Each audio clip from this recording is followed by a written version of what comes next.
Күн жылы болса, сіздер білесіздер, шашымызды жайып жүре алмаймыз, өйткені терлеуіміз мүмкін, кішкене ыңғайсыз болуы мүмкін. Сондықтан мен сіздерге бір-екі құпиясын көрсетейін, қалай жинап әрлеуге болатынын. Сонымен ал кеттік.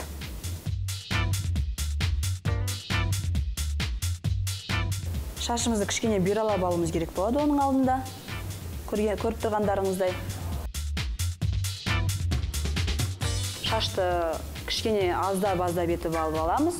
Шашымызды спираль сияқты бұрап шығамыз. Бір-біріне қосамыз. Мінекей, көріп тұрғандарыңыздай.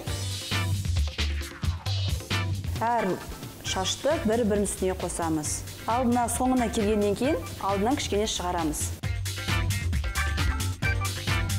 Бұл шаш үлгісін сіз кез келген жерге жасауыңызға болады. Өрілген сияқты жасалынады. Жаңағыдай, тура жаңағыдай етіп көлем береміз кішкене.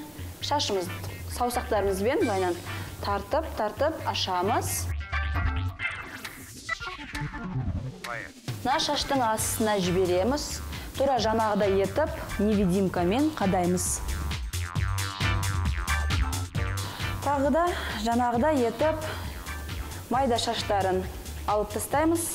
Бір-біріне жабыстырамыз. Лакпен қатырамыз.